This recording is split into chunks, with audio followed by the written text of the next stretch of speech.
and welcome to Freshly Served, the healthy vegan cooking show. I'm Heather, and tonight we're going to make a pasta dish with a sun-dried tomato pesto along with some lettuce and some tomatoes. Now, to start, I'm going to get the pasta cooking because that is actually the longest step of our meal, which is great.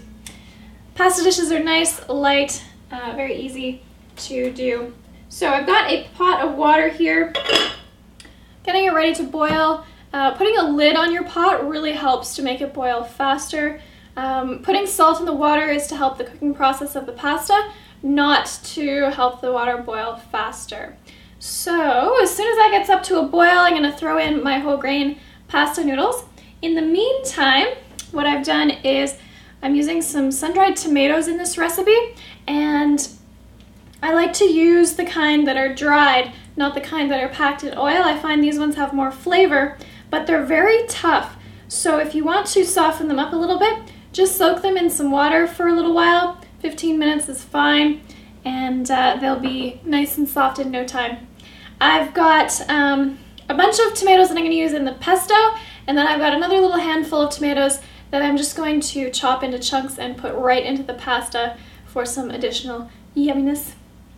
Now I've also got some fresh tomatoes, and this recipe would be ideal with cherry tomatoes, but unfortunately I couldn't get my hands on any, so I'm using some just regular tomatoes. But if you have cherry tomatoes in your yard, or if you can find them at a market or a store, excellent. Just slice those cherry tomatoes in half. If you're using full tomatoes, I'm going to dice mine. I like to have some nice small chunks, and there's a knife that is actually made to cut tomatoes. And the reason you want to use this is because it's just very slightly serrated along the edge, meaning it has grooves in it. And what those grooves are going to do are pierce the skin of the tomato without squishing it. If you've ever had difficulty cutting tomatoes, it might be the knife, because a flat blade knife has difficulty getting through the very thin, delicate skin of a tomato without squishing the delicate innards of the tomato. What else? Oh, I've got some pecans that I have toasted, and I'm going to use half of them in the pesto, and again half are going to go straight into the pasta. Toasting them lightly in the toaster oven or the oven, great way to bring out the flavor of the nuts as opposed to just using them raw. One of the few recipes where I'm actually using a piece of equipment, a food processor. You could also use a blender or hand blender. Or if you're really stuck, you can just put all the ingredients together and not make a pesto out of it. But what I'm going to do is throw in the large chunk of sun-dried tomatoes that I have in a 1/4 cup of water, which was part of the recipe. I used that 1/4 cup to soften up my tomatoes. So now I'm going to throw that water right into the food processor so that any flavor that came out of the tomatoes is still in my pesto. I'm also going to put in about a 1/4 cup of olive oil. When I'm not cooking with oil, I'm not too concerned about how much I use, although obviously I don't ever use too much, but I definitely use a little bit more in a dressing than I would when sauteing vegetables. Last but not least, I've got some toasted pecans here. This is about a 1/4 cup. I'm going to use half of this in the pesto. The other half are going whole into the pasta. So blend that up. Sometimes you have to scrape it around to make sure it all gets blended. You're looking for a fairly smooth consistency like this. I find sun-dried tomatoes quite salty on their own, so I don't add any salt to this pesto, but some black pepper is always nice. And you can just either give it one last shot with the food processor or just kind of stir it around. Right, this water is taking forever. It's not boiling yet. Gotta wait for it to come to a full boil before you add your pasta, and I am using some Kamut pasta. There's a wide variety of whole grain pastas now available rather than just whole wheat. Kamut is a little bit lighter Spelt pastas are lovely. I've heard that there are even some pastas made out of beans. So if you want to get an even higher protein content, go for that.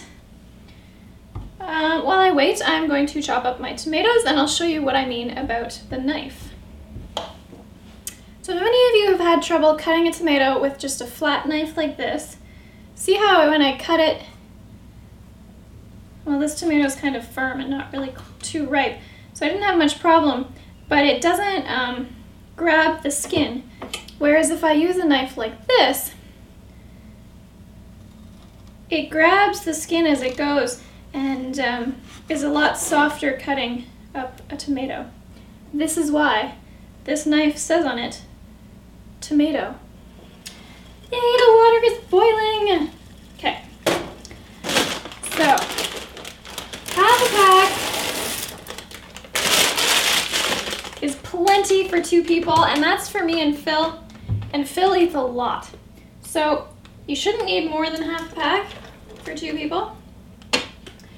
Just sprinkle a little bit of salt in the water. That is just to help the cooking process of the noodles. And then if you cover it back up, the pot will need less energy to keep it boiling. When you pour the pasta in, it'll break the boil a little bit because you're adding some cool grains to the pot, but it should come back up to a boil fairly quickly. At that point, you can turn it down just a little bit so it doesn't boil over. Pasta usually takes about 15 minutes to cook, maybe a little bit less. What you do is you want to test your pasta. Just take one out, eat it, and cook it until it's at the texture that you like. Al dente is a little bit undercooked, which is what the usual standard to strive for is. And what it means is that it's still a little bit firm. The pasta is not falling apart. It's so cooked. And I'm pretty much there. So going to turn that off, strain this. For those of you who have read Barney's version by Mordecai Rickler, you strain pasta with a colander.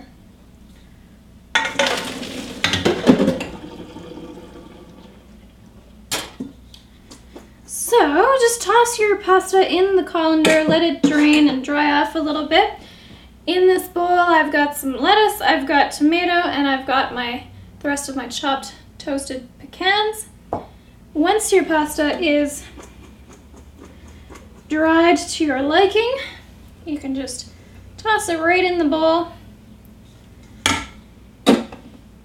and then get your pesto.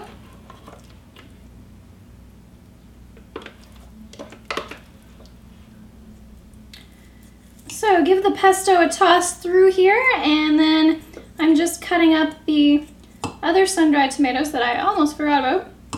I find chopping them with a knife is very frustrating because they're a little bit stiff, so I use my kitchen scissors.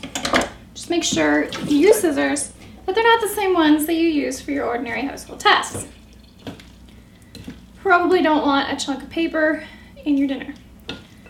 So we're all set to go. I'm just going to put this on my plate here. And I'm going to top mine off with a little bit of alfalfa sprouts just because I have some beautiful fresh ones in the kitchen that Phil made. There you are. A pasta with sun-dried tomato sauce. Sun-dried tomato pesto sauce. Anyway, you can find the recipe at healthyveganrecipes.net. I'm Heather, and this is Freshly Served.